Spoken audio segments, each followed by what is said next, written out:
Hi everybody, and welcome back for our task 3.5 video, which is our fifth task of module 3. In this task, we are going to be focused on solving equations. So we have a couple different learning targets that we're going to work on today. The first one is I can use inverse operations to solve equations in one variable. So this is something that we're going to be kind of coming back to. We've been using inverse operations to solve equations already this year. Now we're just going to be looking at problems where there is more than one step required for the solving process. The second learning target is actually going to be a review learning target, which is I can create the graph of a function given key features.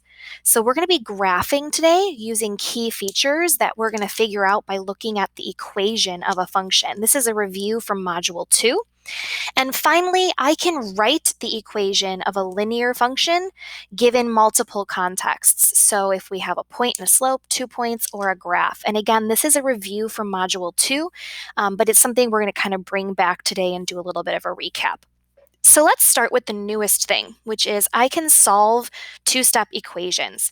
Sometimes it takes more than one step in order to get the variable in an equation isolated. So today we're going to be going through some problems where we're going to need more than one step to solve these equations. In general, what we want to do is start by drawing a vertical line through the equal sign. Now that line is like a wall. It's the balancing point of this equation. So our job is going to be to keep this equation balanced, and in order to do that, we need to do the same thing on both sides. So if we decide we need to subtract 5 in order to solve this equation, we're going to subtract 5 on both sides of the equal sign. Now, our goal here is going to be to get the x by itself. So we're trying to get x by itself. Now, in order to do that, you have to think about this as undoing what's already there. So we're going to start from the outside and we're going to work our way towards the x to try to isolate it. What that means is that the first thing I want to do in this problem is undo the plus 5. The opposite of a plus is a minus. So my first step here is going to be to subtract 5 on both sides of the equal sign. Now here's what I get when I do that. On the left-hand side, the 5's cancel. So I'm just going to drop down the x over 2. On the right-hand side, 11 minus 5 is 6, and I can complete that because those are like terms. The 11 and the 5 are combinable because they're like terms. Next, we need to, again, get the x by itself. So we need to undo the divide by 2. The opposite of division is multiplication. So we're going to multiply by 2 on both sides. Now, the divide by 2 and the multiply by 2 cancel. So all that's left on the left-hand side is x. On the right-hand side, 6 times 2 gives you 12. So what we just figured out is that if you do 12 and you plug it in here, 12 divided by 2 is 6, plus 5 gives you 11.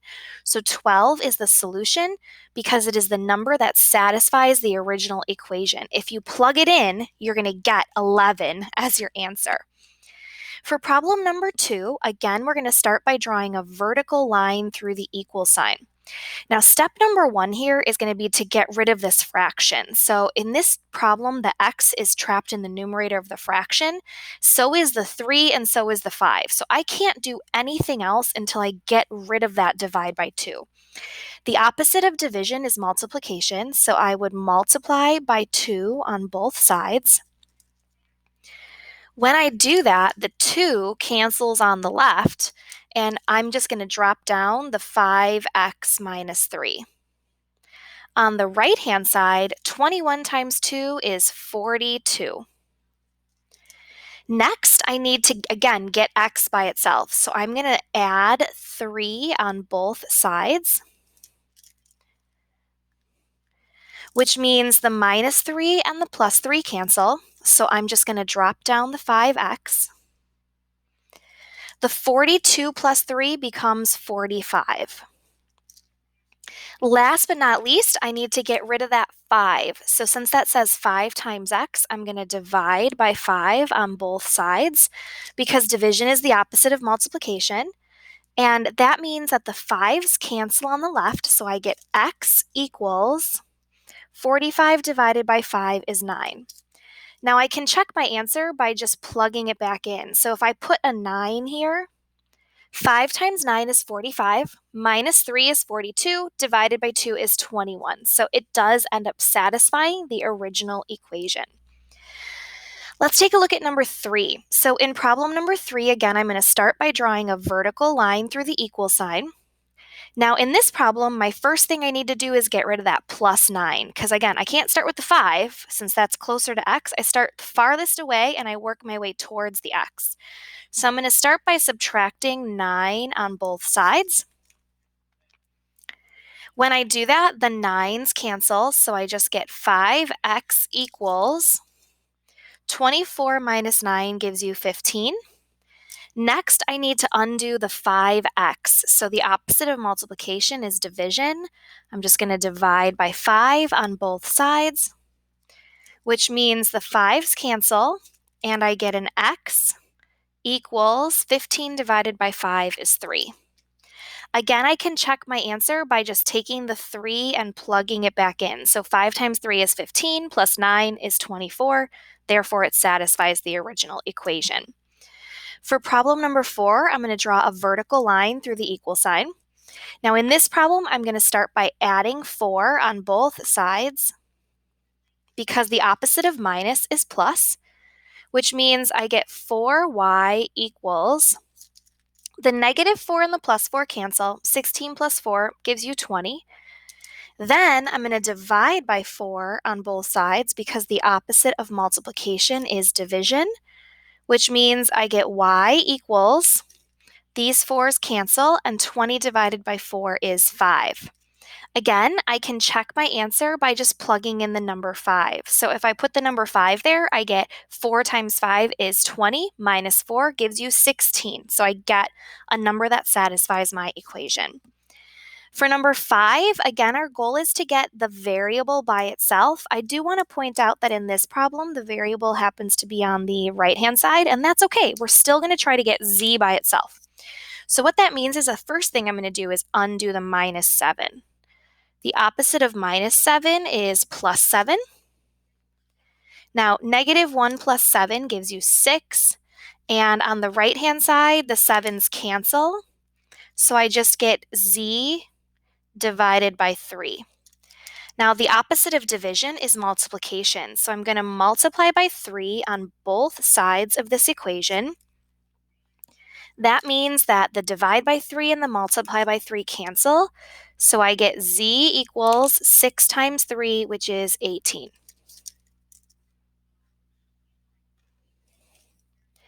Last but not least, again, I'm going to start by drawing a vertical line through my equal sign. And again, I want to point out that the variable is actually on the right-hand side this time, and that's okay. We're still going to try to get the variable by itself.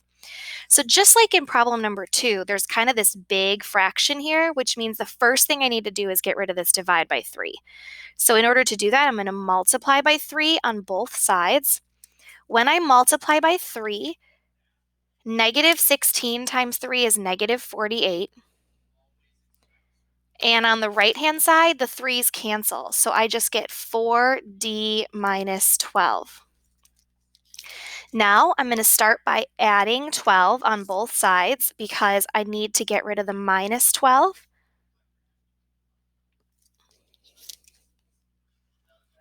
Negative 48 plus 12 is negative 36. And on the right-hand side, the 12's cancel, so I just get 4d. And last but not least, we need to divide by 4 in order to get d isolated. And so my answer would be, on the right-hand side, I just have d, and negative 36 divided by 4 would be negative 9. Again, I can check my answer here by just substituting it back in. 4 times negative 9 is negative 36. Negative 36 minus 12 is negative 48. Negative 48 divided by 3 gives me negative 16. So I was able to find the number that satisfies the equation. So that's kind of our new target for today, is solving by using inverse operations, or in other words, undoing the operations that are already there in order to get the variable isolated. The next thing we're going to do is actually a review learning target of something that we learned in Module 2. What we learned in Module 2 was that if you have the equation of a line, then you can figure out two key features that help you graph the line. You can figure out your starting point, and you can figure out your slope.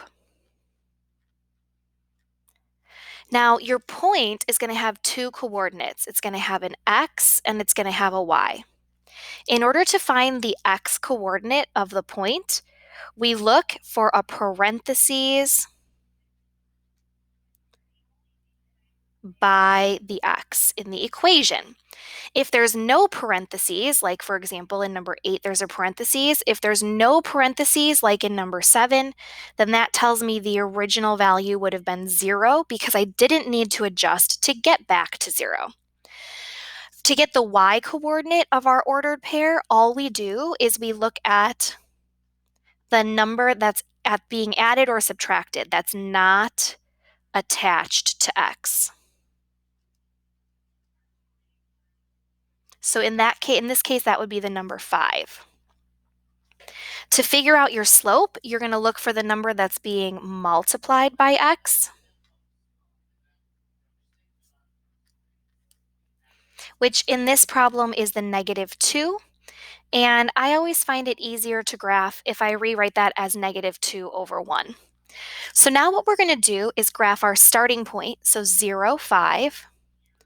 And then to graph our slope, we would do down to right 1, down to right 1, down to right 1, down to right 1, down to right 1. And at the very end, all you're going to do is draw a nice straight line through those points. Now, problem number 8 is very similar. Again, we're going to be finding our point, and we're going to be finding our slope. For our point in this problem, we're going to need both an x and a y coordinate. The x coordinate is going to be the number that's in the parentheses by the x. So how do we get back to 0? If it says -3, we're going to use a +3. And the y coordinate is going to be the number that is not attached to x, so that would be the 4. Your slope is going to be the number that's multiplied by the x, which in this case is going to be the +1/2. So my starting point would be the point 3, 4.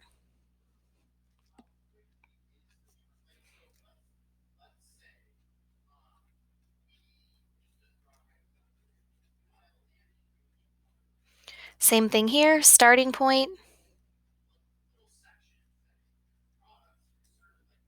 And my slope would be up 1 over 2. If I can't go up 1 over 2, I would go down 1, left 2, and just kind of reverse both directions. And then I would draw a nice straight line through my points. Now, problem number 9 looks a little bit different, but we're still going to go ahead and find a starting point, and we're going to find a slope. The reason that problem number 9 looks a little bit different is it has a very special starting point. The first thing you're going to notice is that there's no parentheses. That means the original x must have been 0. The second thing you're going to notice is that there's no number that is not attached to x. So that means the original y would have been 0 as well. The slope here would be the number that's multiplied by t, which in this case would be 3 over 1. So your graph is going to start at 0, 0.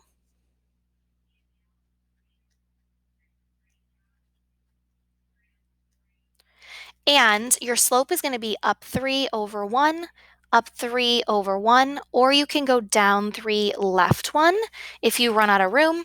And then you're going to draw a nice straight line through your points.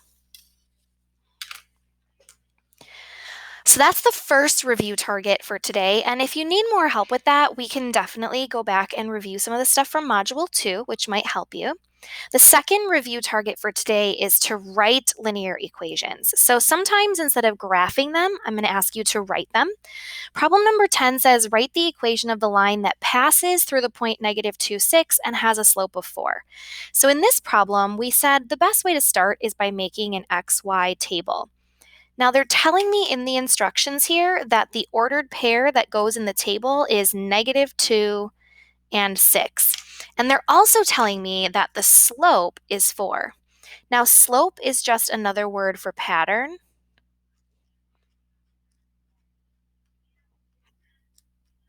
So when we write this equation, we're going to write y equals our starting value, which in this problem is a 6, plus our pattern, which in this problem is a 4, and then parentheses x. And then we need to take a look at the x that's in our table and ask ourselves, what do we have to do to get back to 0? If this x is a -2, then we need to put a +2 here. And this is our equation of our line. For problem number 11, it says write the equation of a line that passes through the point 1, -7 and has a slope of 4, 5. So again, I would start by making a table. It's telling me that in my table, the point that I want to write down is 1, -7. And it's telling me that my slope is 4/5. And remember, slope is just another word for pattern. So now to write my equation, I would start with y equals my starting output value, which is -7, plus my pattern, which is 4/5, and then parentheses x. And then we have to take a look at the x that starts our table and say, how do we get back to 0? Which means we need to put a -1 here. And that's our answer. For problem number 12, it says write the equation of the line that passes through the points 2, 5 and 4, 9. Now in this problem, when we make our table, we're actually going to have two ordered pairs. So we're going to have 2, 5 and we're going to have 4, 9. In order to find our slope, we're going to have to do change in y divided by change in x to find our slope, because they didn't just tell it to us this time. Now our change in y here would be going from 5 to 9, which is +4. And our change in x here would be going from 2 to 4, which is +2. And then the last thing is 4 divided by 2 does simplify. The answer is just 2. So this is my slope. Now we're going to write the equation of our line. So y equals our starting value, which is 5, plus our pattern, which is 2, and then parentheses x, and then we need to get back to 0. So if this has a starting value of 2, we would need to put -2 here to get back to 0. And that's your equation. All right, thank you guys so much for watching, and I will see you soon for some practice.